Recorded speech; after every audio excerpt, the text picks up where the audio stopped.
Hello, welcome to our final episode about local development in different world regions. Today is the turn of Oceania.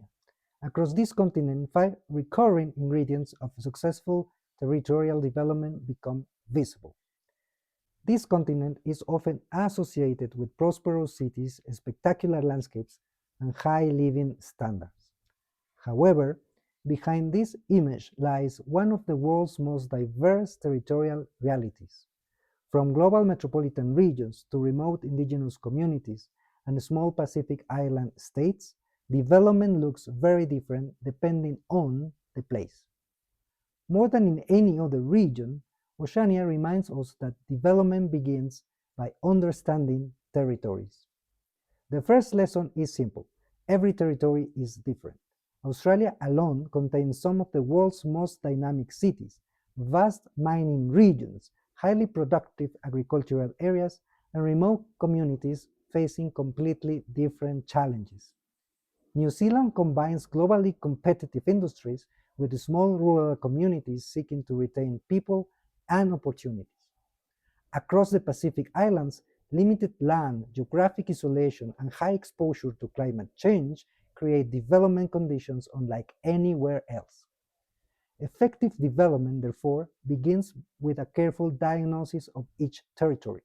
That is, understanding its assets, its constraints, and the opportunities that are unique to that place. But understanding a territory is only the beginning. Development becomes more effective when local people help shape it.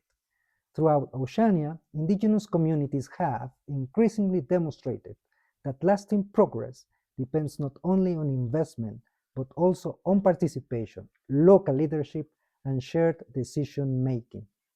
As Sir Mason Dury has argued through his work on Maori development, communities achieve stronger and more sustainable outcomes when they have the opportunity to define their own priorities while building on their cultural identity and collective strengths. Local leadership, however, cannot succeed without local capacity.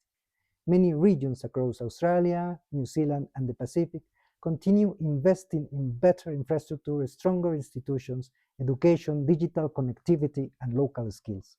For many Pacific Island communities, for example, building resilience to climate change, improving connectivity, and strengthening local governance are now central components of local development. These capabilities allow territories not only to respond to today's challenges, but also to adapt to tomorrow's opportunities. Capacity building is not simply about constructing roads or expanding services, it is about enabling communities to solve problems, innovate, and lead their own development over time.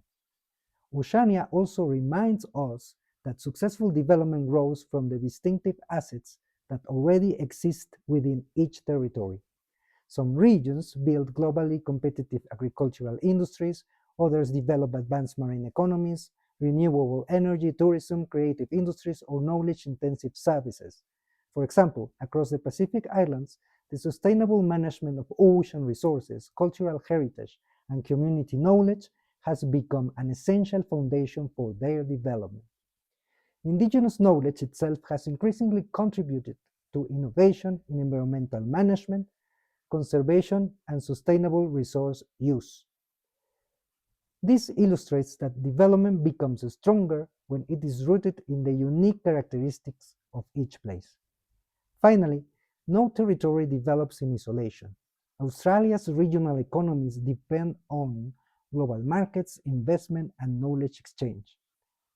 New Zealand's innovation system is strengthened through international collaboration.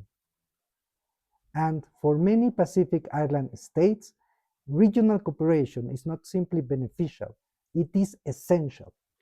Through shared institutions, educational partnerships, and organizations such as the Pacific Islands Forum, countries collaborate on climate adaptation, disaster preparedness, sustainable fisheries, and economic resilience. Networks allow territories to access ideas, technologies, finance, and partnerships that would be impossible to generate alone. Taken together, these experiences reveal something that goes far beyond Oceania. Successful territorial development is not the result of a single policy or a universal model. It is a process. It begins by understanding a place. It grows when local actors have the opportunity to shape their future. It depends on strengthening capabilities, building on local assets, and connecting territories to wider networks of cooperation and exchange.